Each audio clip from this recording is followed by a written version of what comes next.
आइए सुनते हैं मुंशी प्रेमचंद के लिखे उपन्यास प्रेमा का दूसरा भाग, जलन बुरी बला है। लाला बद्री प्रसाद अमृत राय के बाप के दोस्तों में थे और अगर उनसे अधिक प्रतिष्ठित न थे तो बहुत हेटे भी न थे। दोनों में लड़के लड़की के ब्याह की बातचीत पक्की हो गई थी और अगर मुंशी धनपत राय 2 बरस भी और जीते तो बेटे का सेहरा देख लेते, मगर कालवश हो गए और ये अरमान मन में लिए बैकुंठ को सिधारे। हाँ, मरते मरते उनकी बेटे को ये नसीहत थी कि मुंशी बद्री प्रसाद की लड़की से अवश्य विवाह करना। अमृत राय ने भी लजाते लजाते बात हारी थी, मगर मुंशी धनपत राय को मरे आज 5 बरस बीत चुके थे। इस बीच में उन्होंने वकालत भी पास कर ली थी और अच्छे खासे अंग्रेज बन बैठे थे। इस परिवर्तन ने पब्लिक की आंखों में उनका आदर घटा दिया था। इसके विपरीत बद्री प्रसाद पक्के हिंदू थे। साल भर 12 मास उनके यहाँ श्रीमद् भागवत की कथा हुआ करती थी। कोई दिन ऐसा न जाता कि भंडार में 150 साधुओं का प्रसाद न बनता हो। इस उदारता ने उनको सारे शहर में प्रिय बना दिया था। प्रतिदिन भोर होते वो गंगा स्नान को पैदल जाया करते थे और रास्ते में जितने आदमी उनको देखते सब आदर से सर झुकाते थे और आपस में कानाफूसी करते कि दुखियारों का ये दाता सदा फलता फूलता रहे। यद्यपि लाला बद्री प्रसाद अमृत राय की चाल ढाल को पसंद न करते थे और कई बार उनको समझाकर हार भी चुके थे, मगर शहर में ऐसा होनहार, विद्यावान, सुंदर और धनिक कोई दूसरा आदमी न था जो उनकी प्राण से अधिक प्रिय लड़की प्रेमा के पति बनने योग्य हो। इस कारण वो बेबस हो रहे थे। लड़की अकेली थी, इसीलिए दूसरे शहर में ब्याह भी न कर सकते थे। इस लड़की के गुण और सुंदरता की इतनी प्रशंसा थी कि उस शहर के सब रईस उसे चाहते थे। जब किसी कामकाज के मौके पर प्रेमा 16 श्रृंगार करके जाती तो जितनी और स्त्रियां वहां होती उसके पैरों तले आंखें बिछाती। बड़ी बूढ़ी औरतें कहा करती थीं कि ऐसी सुंदर लड़की कहीं देखने में नहीं आई और जैसी प्रेमा औरतों में थी वैसे ही अमृत राय मर्दों में थे। ईश्वर ने अपने हाथ से दोनों का जोड़ मिलाया था। हाँ, शहर के पुराने हिंदू लोग इस विवाह के खिलाफ थे। वो कहते अमृत राय में सब गुण सही, मगर वो है तो ईसाई। उनसे प्रेमा जैसी लड़की का विवाह करना ठीक नहीं है। मुंशी जी के नातेदार लोग भी इस शादी के विरुद्ध थे। इसी खींचातानी में 5 बरस बीत चुके थे। अमृत राय भी बहुत कुछ उद्यम न मालूम होते थे, मगर इस साल मुंशी बद्री प्रसाद ने भी हिसाब किया और अमृत राय भी मुस्तैद हुए और विवाह की साइत निश्चित की गई। अब दोनों तरफ तैयारियां हो रही थीं। प्रेमा की मां अमृत राय के नाम पर बिकी हुई थी और लड़की के लिए अभी से गहने पाते बनवाने लगी थी कि निदान आज ये महाभयानक खबर पहुंची कि अमृत राय ईसाई हो गया है और उसका किसी मेम से विवाह हो रहा है। इस खबर ने मुंशी जी के दिल पर वही काम किया जो बिजली किसी हरे भरे पेड़ पर करती है। वो बूढ़े तो थे ही, इस धक्के को न सह सके और पछाड़ खाकर जमीन पर गिर पड़े। उनका बेसुध होना था कि सारा भीतर बाहर एक हो गया। तमाम नौकर चाकर अपने पराये इकट्ठे हो गए और क्या हुआ का शोर मचने लगा। अब जिसको देखिए यही कहता फिरता है कि अमृत राय ईसाई हो गया है। कोई कहता है थाने में रपट करो, कोई कहता है चलकर मारपीट करो। बाहर से दम ही दम में अंदर खबर पहुंची। वहां भी कोहराम मच गया। प्रेमा की माँ बेचारी बहुत दिनों से बीमार थी और उन्हीं की जिद थी कि बेटी की शादी जहाँ तक जल्द हो जाए अच्छा है। यद्यपि वो पुराने विचार की बूढ़ी औरत थी और उनको प्रेमा का अमृत राय के पास प्रेम पत्र भेजना एक आंख न भाता था। तथापि जब से उन्होंने उनको एक बार अपने आंगन में खड़े देख लिया था तब से उनको यही धुन सवार थी कि मेरी आंखों की तारा का विवाह हो तो उन्हीं से हो। वो इस वक्त बैठी हुई बेटी से बातचीत कर रही थी कि बाहर से ये खबर पहुंची। वो अमृत राय को अपना दामाद समझने लगी थी और कुछ तो न हो सका। बेटी को गले लगाकर रोने लगी। प्रेमा ने आंसुओं को रोकना चाहा, मगर रोक न सकी। उसकी बरसों की संचित आशा रूपी बेल क्षण मात्र में कुंभला गई। हाय, उससे तो रोया भी न गया। चित्त व्याकुल हो गया। माँ को रोती छोड़ वो अपने कमरे में आई, चारपाई पर धम से गिर पड़ी। जबान से केवल इतना निकला कि नारायण, अब कैसे जीऊंगी। और उसके भी होश जाते रहे। तमाम घर की लौंडियां उस पर जान देती थीं। सबकी सब एकत्र हो गईं और अमृत राय को हत्यारे और पापी की पदवियां दी जाने लगीं। अगर घर में कोई ऐसा था जिसको अमृत राय के ईसाई होने का विश्वास न आया, तो वो प्रेमा के भाई बाबू कमला प्रसाद थे। बाबू साहब बड़े समझदार आदमी थे। उन्होंने अमृत राय के कई लेख मासिक पत्रों में देखे थे जिनमें ईसाई मत का खंडन किया गया था, और हिंदू धर्म की महिमा नाम की जो पुस्तक उन्होंने लिखी थी उसकी तो बड़े बड़े पंडितों ने तारीफ की थी। फिर कैसे मुमकिन था कि एकदम उनके ख्याल पलट जाते और वो ईसाई मत धारण कर लेते। कमला प्रसाद यही सोच रहे थे कि दाननाथ आते दिखाई दिए। उनके चेहरे से घबराहट बरस रही थी। कमला प्रसाद ने उनको बड़े आदर से बैठाया और पूछने लगे, यार, ये खबर कहाँ से उड़ी? मुझे तो विश्वास नहीं आता। दाननाथ, विश्वास आने की कोई बात भी तो हो। अमृत राय का ईसाई होना असंभव है। हाँ, वो रिफॉर्म मंडली में जा मिले हैं। मुझसे भूल हो गई जो यही बात तुमसे न कही। कमला प्रसाद, तो क्या तुमने लाला जी से ये कह दिया? दाननाथ ने संकोच से सर झुकाकर कहा, यही तो भूल हो गई। मेरी अकल पर पत्थर पड़ गए थे। आज शाम को जब अमृत राय से मुलाकात करने गया तो उन्होंने बात बात में कहा कि अब मैं शादी न करूँगा। मैंने कुछ न सोचा विचारा और ये बात आकर मुंशी जी को कह दी। अगर मुझको ये मालूम होता कि इस बात का ये बतंगड़ हो जाएगा तो मैं कभी न कहता।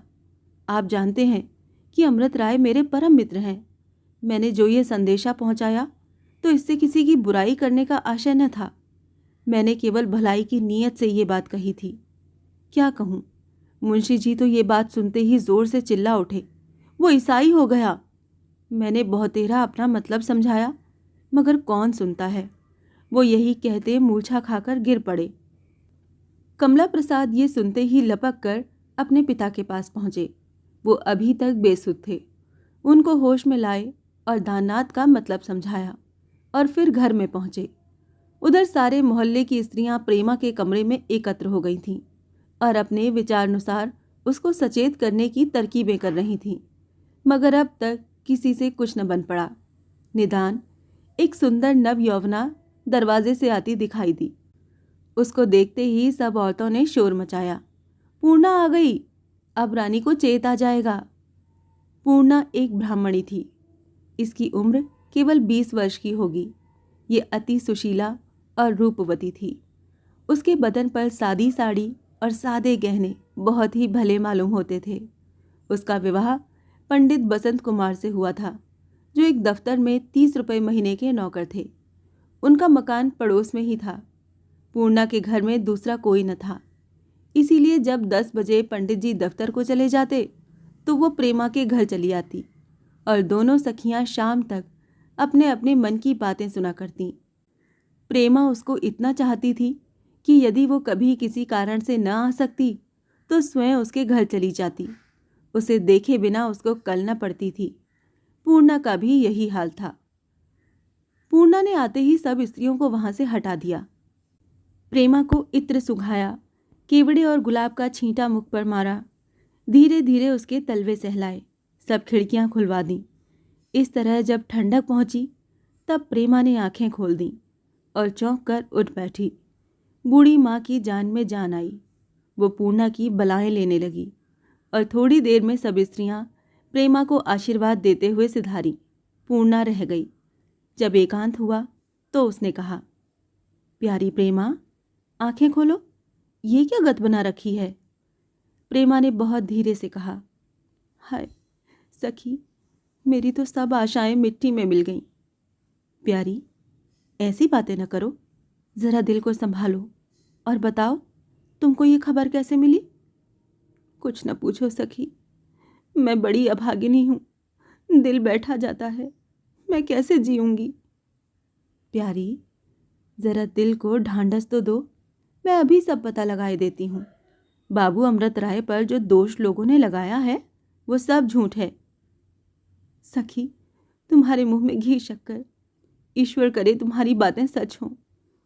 थोड़ी देर चुप रहने के बाद वो फिर बोली, कहीं एक दम के लिए मेरी उस कटकलेजी से भेंट हो जाती तो मैं उनका क्षेम कुशल पूछती, फिर मुझे मरने का रंज न होता। पूर्णा, ये कैसी बात कहती हो सखी? मरे वो जो तुमको देख न सके? मुझसे कहो, मैं तांबे के पत्र पर लिख दूं कि अमृत राय अगर ब्याह करेंगे तो तुम ही से करेंगे।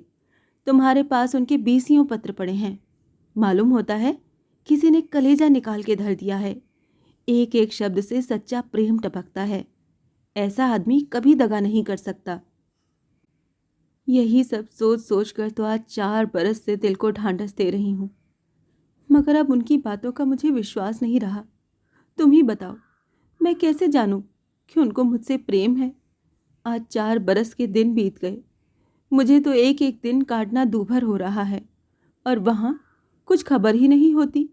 मुझे कभी कभी उनके इस टाल मटोल पर ऐसी झुंझलाहट होती है कि तुमसे क्या कहूँ। जी चाहता है उनको भूल जाऊं, मगर कुछ बस नहीं चलता। दिल बेहया हो गया है। यहाँ अभी यही बातें हो रही थीं कि बाबू कमला प्रसाद कमरे में दाखिल हुए।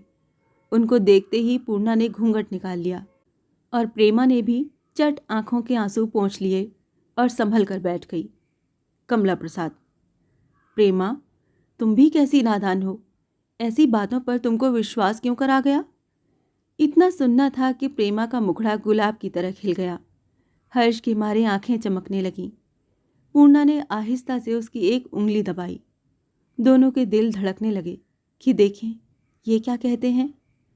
कमला प्रसाद, बात केवल इतनी हुई कि घंटा भर हुआ लाला जी के पास बाबू दाननाथ आए थे।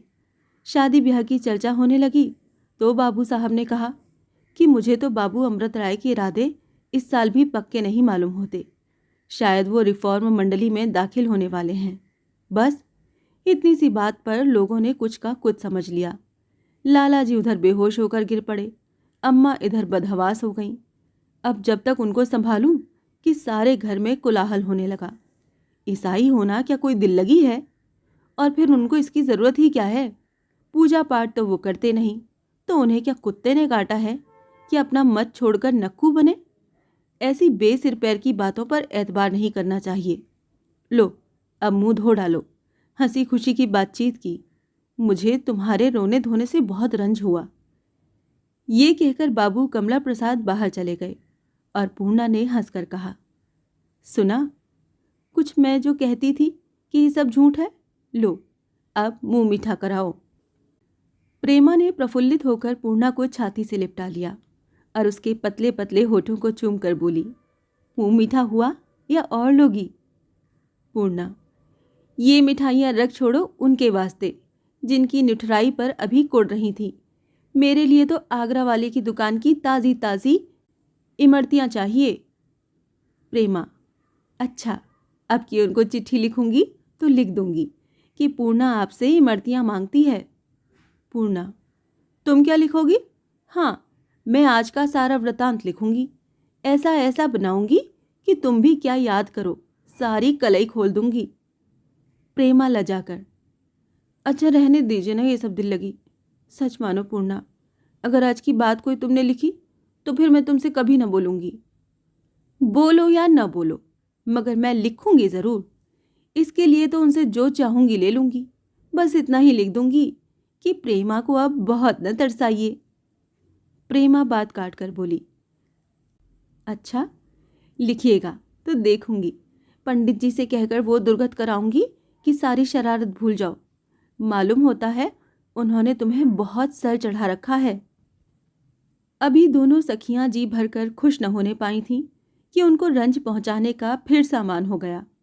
प्रेमा की भावज अपनी ननद से हरदम जला करती थी, अपने सास ससुर से, यहाँ तक कि पति से भी कहती रहती कि प्रेमा में ऐसे कौन से चांद लगे हैं कि सारा घराना उन पर निछावर होने को तैयार रहता है। उनका अदल सब क्यों करते हैं? मेरी बात तक कोई नहीं पूछता। मैं उनसे किसी बात में कम नहीं हूँ। गोरेपन में, सुंदरता में, श्रृंगार में मेरा नंबर उनसे बराबर बढ़ा चढ़ा रहता है। हाँ, वो पढ़ी लिखी हैं, मैं बौरी इस गुण को नहीं जानती। उन्हें तो मर्दों में मिलना है, नौकरी चाकरी करनी है। मुझ बेचारी के भाग में तो घर का काम काज करना ही बदा है। ऐसी निर्लज लड़की, अभी शादी नहीं हुई मगर प्रेम पत्र आते जाते हैं, तस्वीरें भेजी जाती हैं। अभी 8-9 दिन होते हैं कि फूलों के गहने आए हैं। आंखों का पानी मर गया है और ऐसी कुलवंती पर सारा कुनवा जान देता है। प्रेमा उनके ताने और उनकी बोली ठोलियों को हंसी में उड़ा दिया करती और अपने भाई की खातिर भावच को खुश रखने की फिक्र में रहती थी, मगर भाभी का मुंह उससे हरदम फूला रहता। आज उन्होंने ज्यों ही सुना कि अमृत राय ईसाई हो गए हैं तो मारे खुशी के फूली नहीं समाई। मुस्कुराते मचलते मटकते प्रेमा के कमरे में पहुंची और बनावट की हंसी हंसकर बोली, क्यों रानी, आज तो बात खुल गई। प्रेमा ने यह सुनकर लाज से सर झुका लिया, मगर पूर्णा बोली, सारा भांडा फूट गया। ऐसी भी क्या कोई लड़की मर्दों पर फिसले? प्रेमा ने लजाते हुए जवाब दिया, जाओ तुम लोगों की बला से, मुझसे मत उलझो। भाभी, नहीं नहीं, दिल लगी की बात नहीं। मर्द सदा के कट कलेजी होते हैं, उनके दिल में प्रेम होता ही नहीं। उनका जरा सा सर धमके तो हम खाना पीना त्याग देती हैं, मगर हम मर ही क्यों ना जाएं, उनको जरा भी परवाह नहीं होती। सच है, मर्द का कलेजा काठ का। पूर्णा, भाभी तुम बहुत ठीक कहती हो, मर्दों का कलेजा सचमुच काठ का होता है। अब मेरे ही यहाँ देखो, महीने में कम से कम 10-12 दिन उस मुए साहब के साथ दौरे पर रहते हैं। मैं तो अकेली सुनसान घर में पड़े पड़े कराहा करती हूँ। वहाँ कुछ खबर ही नहीं होती।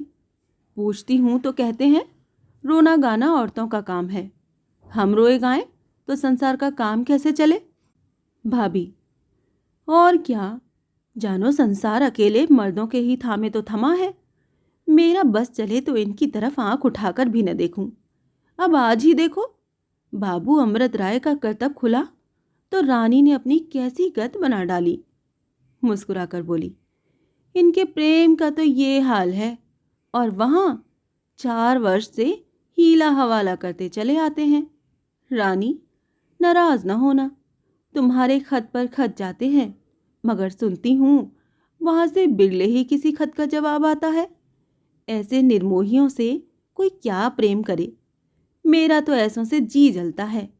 क्या किसी को अपनी लड़की भारी पड़ी है कि कुएं में डाल दे? बला से कोई बड़ा मालदार है, बड़ा सुंदर है, बड़ी ऊंची पदवी पर है, मगर जब हमसे प्रेम ही न करे तो क्या हम उसकी धन दौलत को लेकर चाटें? संसार में एक से एक लाल पड़े हैं, और प्रेमा जैसी दुल्हन के वास्ते क्या दूल्हों का काल है? प्रेमा को ये बातें बहुत बुरी मालूम हुई, मगर मारे संकोच के कुछ बोल न सकी। हाँ, पूर्णा ने जवाब दिया, नहीं भाभी, तुम बाबू अमृत राय पर अन्याय कर रही हो। उनको प्रेमा से सच्चा प्रेम है, उनमें और दूसरे मर्दों में बड़ा भेद है। भाभी, पूर्णा, अब मुंह न खुलवाओ। प्रेम नहीं पत्थर करते हैं।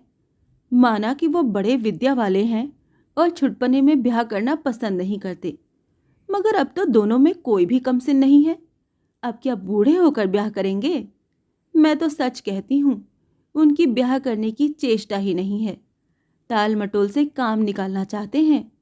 यही ब्याह के लक्षण हैं कि प्रेमा ने जो तस्वीर भेजी थी वो टुकड़े टुकड़े करके पैरों तले कुचल डाली। मैं तो ऐसे आदमी का मुंह भी न देखूं।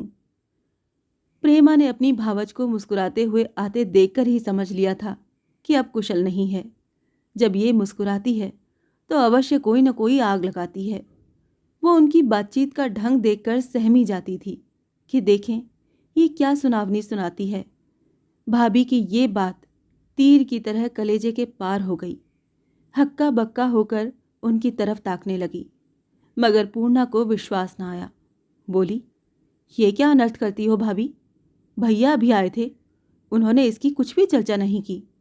मैं तो जानती हूँ कि पहली बात की तरह ये भी झूठी है।